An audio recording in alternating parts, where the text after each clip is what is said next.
کہ ذرا نم ہو تو یہ مٹی بڑی زرخیز ہے ساقی، یہ بتانے کے لیے آئے ہیں کہ حضور کے غلام آج بھی اپنے آقا و مولا صلی اللہ علیہ وسلم کے نام پر اپنا سب کچھ قربان کرنے کے لیے تیار ہیں۔ وہ کہتے ہیں کہ ہم مانتے ہیں اس بات کو کہ نماز اچھی، روزہ اچھا، حج اچھا، زکوٰۃ اچھی، مگر میں باوجود اس کے مسلمان ہو نہیں سکتا، نہ جب تک کٹ مروں خواجہ بطحا کی عزت پر، خدا شاہد ہے کامل میرا ایمان ہو نہیں سکتا۔ ایمان کی کامل صورت وہ میرے آقا و مولا صلی اللہ علیہ وسلم سے وفا ہے، لیکن کیا صرف حج کرنا مسلمان کا، اور کیا صرف قربانی کرنا اور بڑے بڑے بیل اور بکرے گرانا اور جناب اونٹ ذبح کرنے سے کیا اسلام مکمل ہو جاتا ہے؟ ہم اعلیٰ حضرت مجدد دین و ملت سے پوچھتے ہیں کہ آپ کیا فرماتے ہیں؟ آپ فرماتے ہیں ہوتے کہاں خلیل و بنا کعبہ و بنا، ہوتے کہاں خلیل و بنا کعبہ و بنا، لولاک والے صاحبی سب تیرے گھر کی ہے، مولا علی نے واری تیری نیند پر نماز۔ میرے آقا و مولا صلی اللہ علیہ وسلم کے نام پر نہیں، میرے آقا و مولا صلی اللہ علیہ وسلم کی ذات پر نہیں، نیند پر، مولا علی نے واری تیری نیند پر نماز، وہ بھی اثر جو سب سے اعلیٰ خطر کی ہے، جس کے بارے میں قرآن کہتا ہے حافظوا علی الصلاۃ والصلاۃ الوسطیٰ وقوموا للہ قانتین۔ قرآن کہتا ہے کہ یہ جو درمیان والی نماز ہے اس کی بہترین حفاظت کرو، تو مولا علی نے واری تیری نیند پر نماز، اور وہ بھی اثر جو سب سے اعلیٰ خطر کی ہے، بلکہ صدیق غار میں جان ان پہ دے چکے۔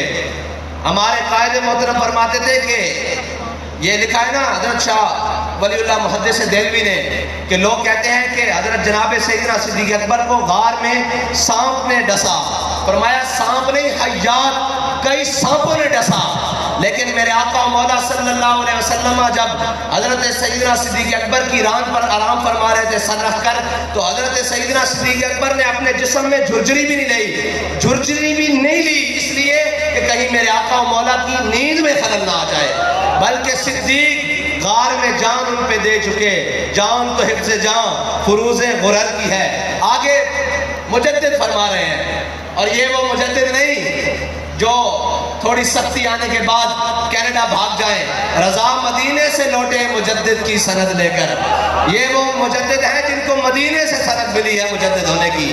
تو اعلیٰ حضرت نے آ کے فرمایا ثابت ہوا کہ جملہ فرائض فرو ہیں۔ اگر اس کی کوئی تشریح کرنا چاہتا وہ کہتا اعلیٰ حضرت بات کر رہے تھے اور فرائض کی، اعلیٰ حضرت نے کعبہ کی بھی بات کی، قربانی کی بھی بات کی، نماز کی بھی بات کی، افضل الفرائض جان بچانے کی بھی بات کی، سارے فرض بتا کر کہا ثابت ہوا کہ جملہ فرائض فرو ہے، اصل و اصول بندگی استاجور کی ہے۔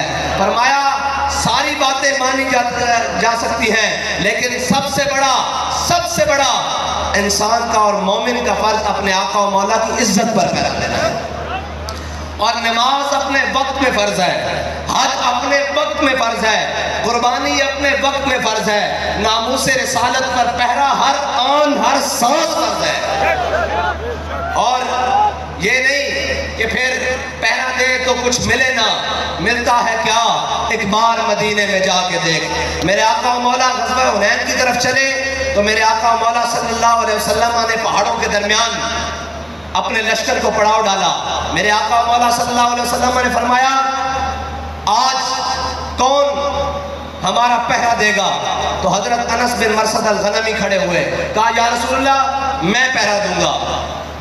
دو چیزیں ہیں، ایک ہے نماز میں صحابہ حضور کو دیکھیں، اور ایک ہے صحابہ اپنے امتی کو دیکھیں، اور صحابہ حضور سید عالم صلی اللہ علیہ وسلم کے چہرے کو صحابہ دیکھیں، اور ایک نماز میں حضور اپنے صحابی کو دیکھیں۔ دو چیزیں ہیں۔ حضرت سیدنا صدیق اکبر رضی اللہ تعالیٰ عنہ کی ابتدا میں میرے آقا و مولا صلی اللہ علیہ وسلم ایک قبیلے کا صلح کرانے کے لیے تشریف لے گئے۔ جب تشریف لے گئے تو نماز کا وقت ہو گیا، حضرت بلال نے اذان دی، سب نے متفقہ طور پر حضرت جناب سیدنا صدیق اکبر کو اپنا امام بنایا، سب نے امام بنایا.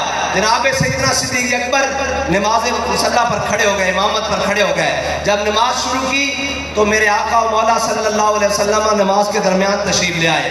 اب بات یہ ہے کہ امام آگے ہوتا ہے, مقتدی پیچھے ہوتے ہیں. آپ کو بھی پتا ہے جب پیچھے سے کوئی آئے, امام صاحب آگے کھڑے ہیں اور حضور پیچھے سے تشریف لائے ہیں, صحابہ کو کیسے پتا لگا کہ حضور تشریف لے آئے ہیں؟ اعلیٰ حضرت فرماتے ہیں کوچہ کوچہ میں مہکتی ہے یہاں بوئے قمیص اور یوسفستان ہے ہر گوشہ کنانے عرب. جب تازہ تازہ خوشبو آئی نا تو صحابہ کو پتا لگ گیا حضور تشریف لے آئے ہیں. صحابہ صفوں میں فاصلہ دیتے ہوئے میرے آقا و مولا صلی اللہ علیہ وسلم حضرت جناب سیدنا صدیق اکبر کے پیچھے آگے کھڑے ہو گئے. جناب سیدنا صدیق اکبر نماز پڑھا رہے ہیں. صحابہ نے تصویر کی, ایسے ہے یا ایسے ہے, ایسے ہے یا ایسے, یہ دونوں طرح. صحابہ نے ہاتھوں کے اوپر ہاتھ مارا اور صدیق اکبر رضی اللہ تعالیٰ عنہ کو متوجہ کیا کہ جناب توجہ کریں, حضور پیچھے تشریف لے آئے ہیں. جب حضور میرے حضرت جناب سیدنا صدیق اکبر نے دیکھا کہ حضور پیچھے تشریف لے آئے ہیں تو آپ اپنے مصلی سے پیچھے ہٹنے لگے. اور جب مصلی سے پیچھے ہٹے تو حضرت جناب سیدنا صدیق اکبر کو میرے آقا و مولا نے فرمایا صدیق مصلی کے اوپر کھڑے رہو. تو نماز کے دوران ہی حضرت سیدنا صدیق اکبر نے ہاتھ اٹھا لیے, کہا یا اللہ تیرا شکر ہے کہ تیرے حبیب نے مجھے یہ تو کہا کہ میرے مصلی کے اوپر کھڑے رہو. یہ ہے صحابہ نماز میں حضور کو دیکھیں. حضرت جناب سیدنا صدیق اکبر نے اپنے آنکھوں کے کونے سے میرے آقا و مولا کو دیکھا.